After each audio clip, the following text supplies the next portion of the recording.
Hi friends, and welcome to the 2020 virtual Tour De Chooch. Since the official Tour De Chooch was canceled this year, I'm just going to give you a walk around of the train room and show you some of the new things for 2020.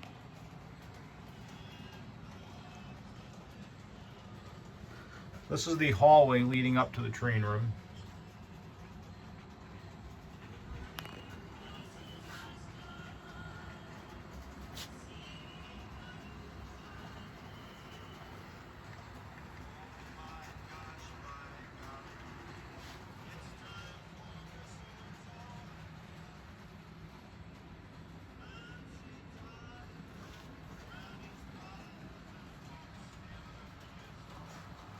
Coming into the train room, we'll start here in the corner with my library. I have tons of archival material, and I have more in the other room in filing cabinets. This is sort of the shelf of misfit toys. These are mostly DC engines that don't run. Down here is my desk where I do a lot of my research.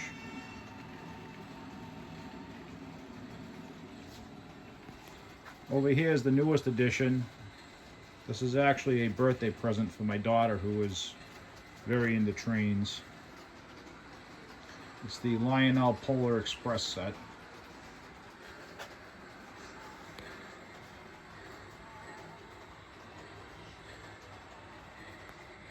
Some of my former fallen flags. All right, starting over here in the very corner is the bull moose branch. So this is designed to be a very compact industrial switching layout that will give any operator, experienced or not, quite the challenge. Mainly because there's no room to pass cars. It's about one car at a time. Goes into several industries back there with street running, and there's a mill there, and it's connected by this bridge that is removable, since that's the exit door. And it comes in here through Moose Junction.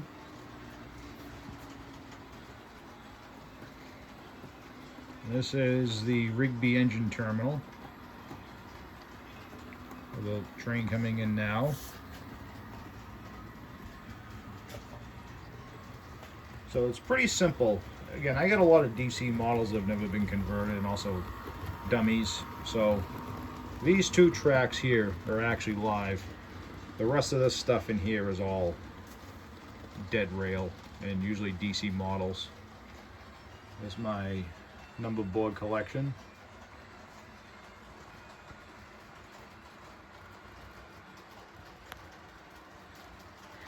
And coming out of Rigby Terminal, we come into Rigby Yard with PT Tower. And this is the main classification yard for the railroad. And the yard guy has his own chair and control.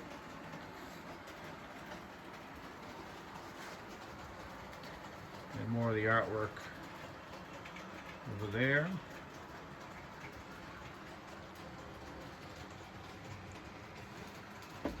And here is the tunnel, and we follow the tunnel and pop out on the other side. So if you notice, one track went in, two came out. There is actually a hidden staging that runs all the way back, and actually in front of those pictures back there. Up here is the village of Willie, with its own section house and ball signal. I'm putting in a diamond for the logging railroad. And if you're ever a fan of the Dukes of Hazzard movie, I recreated that scene right here. Flying over the logging camp.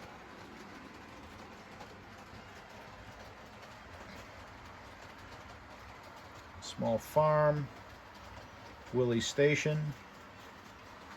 Coming back down, we have Simon's Junction, which is also the home of the Simon's Railroad Museum. An interesting fact about these signals is they're actually driven by this 1930s K-series relay that actually works. I've integrated it with the modern Atlas control, so when I actually drop the signal,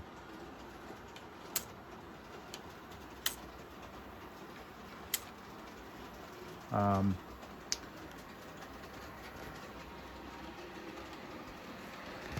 I think the power's turned up enough. There we go. Just notice that didn't drop. There we go. I was fidgeting with the controls earlier.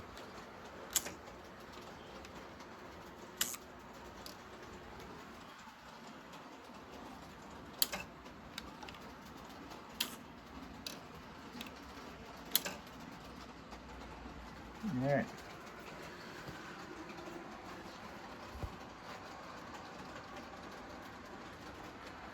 This is the sugar house above the Railroad Museum.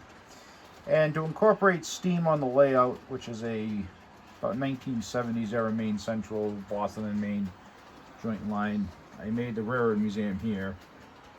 I pulled out all the steam engines so that you can see them. And there's also the caboose train, which does go out on excursions. And the line comes around. This is where it starts coming down. That wall there hides the train, so you don't see it running in the background. And it comes down through the notch. And the lower track comes through a pond here. It is built on granite piers and pilings.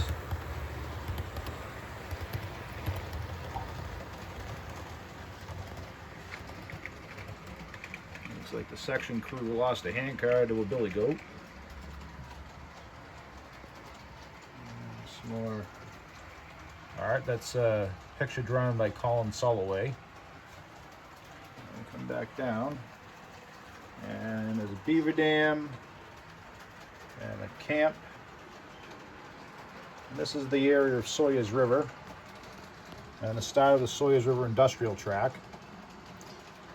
And it comes into a fuel dealership. It's pretty active, as well as a coal dealer. It gets a good amount of cars. There is an active lumber mill. That is the inbound loads, and that actually comes from Willie, the logging camp there. And exported is dimensional lumber in the lumber yard. And swooping over, we come into the town of Clarksville. Clarksville has a small campground. And an abandoned main line that the Speeder Club uses, with a former and long abandoned narrow gauge connection. And here we have the Clarksville Industrial Track, which is a team track, unloading, warehouse, a small agricultural customer. Various loads come in here and are offloaded. Right now they spotted some kaolin for unloading in the truck to a distant mill.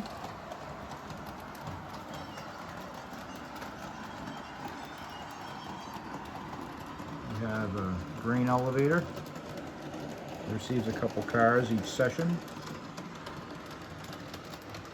Then we have downtown Clarksville.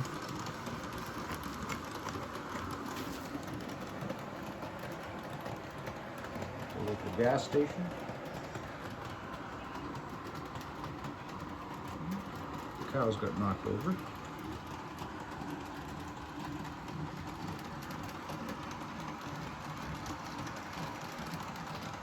And more street running.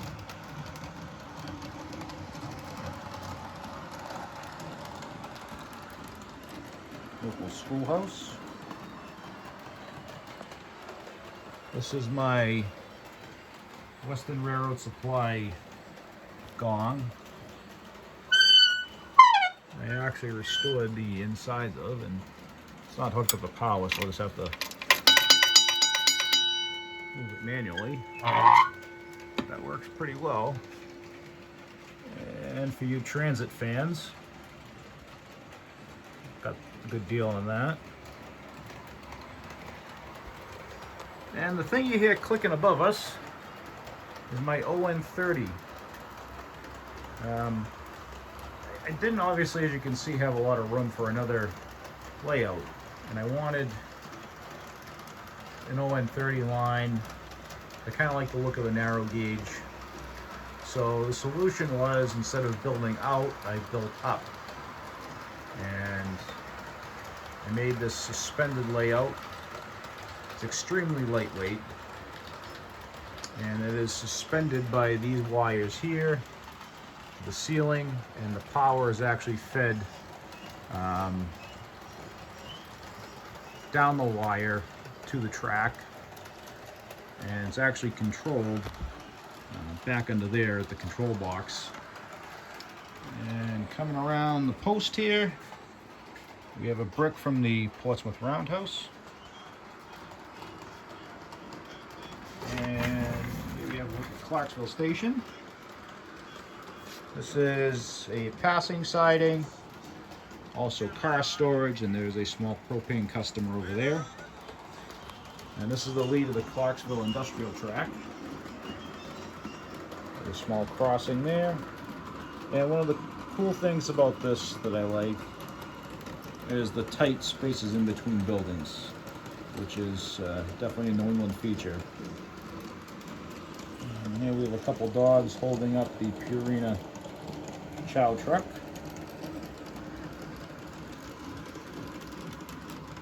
And look. Andy's Diner. And the fruit market.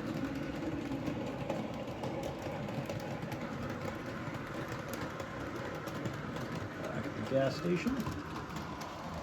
So one of the things that I like to do on my layouts is make small vignettes. Like this, the dogs holding up the dog food truck. The passengers late for their train. A small section house. Construction crew. Fire department. And children running out back. And you'll see these outhouses. And the roof is off so I can show. There's actually an LED in there. And there's a receiver right there, that metal can. That is to activate the working crossing lights. And in that shanty over there, and that outhouse is the other sensor. And over here on the shelf, some Y&L engines. And then the rest of my live steamers. I have an AccuCraft Ruby, Forney, and also an AccuCraft 3-cylinder Shea. Various little LGB items. And a very, very old American Flyer streamliner. More artwork. Got lots of that everywhere.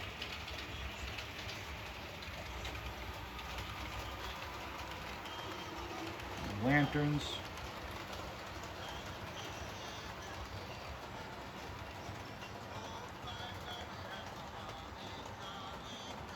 Let's see, Boston and Maine Railroad. So one thing I get asked a lot is, what do I use for control? Now when I started the layout and I first went to DCC, I used the Prodigy Express.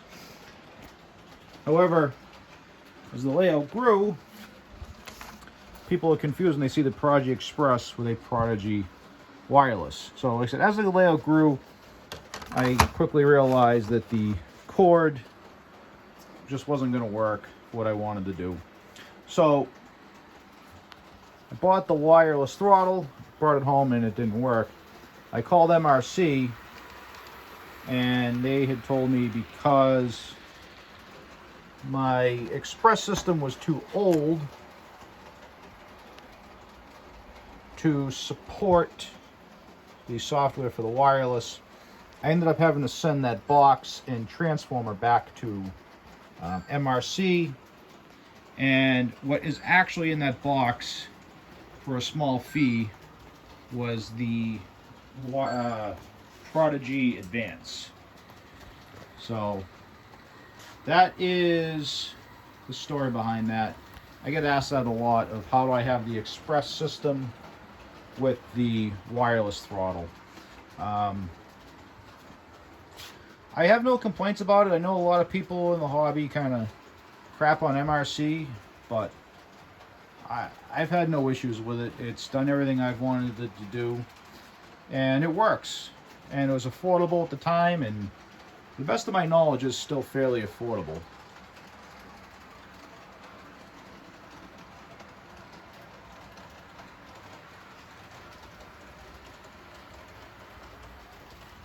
Actually, a birthday card from the president. More artwork. The planes you see hanging were from my RC collection, and that's only part of it now. So, anyways, if you have more questions, I know this tour isn't exactly the original Tour De Chooch, but if you have more questions or you want to follow the happenings on my layout, go to Facebook and follow my page at Maine Central Mountain Branch. Just type that into the search bar, and that will bring you to my page, and you can follow all the happenings and operating sessions on the layout.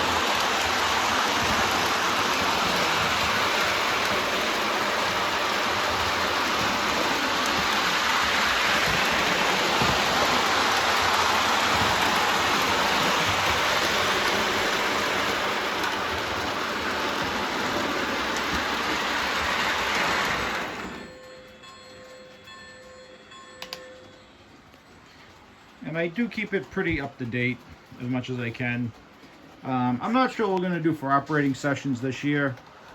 We were holding operating sessions almost every Tuesday for a couple winters, and then obviously the China virus hit, so I'm not sure what that's going to mean for this. Oh, one other thing, you've probably seen around the layout these car cards that are kind of disorganized and strewn about now. I actually don't use them anymore. These actually are still in place from when I used the switchless software that I got for free at the App Store on Apple. I use that. It generates switchless trains and all kinds of realistic stuff and forwards it to any iOS device. So I don't ever use the car cards anymore. Anyway, like I said, follow my page, and also if you get a chance, check out my other YouTube videos and click like and subscribe to my channel. Your views help me make more content. And here's just a big overview of the whole Hobo Dojo.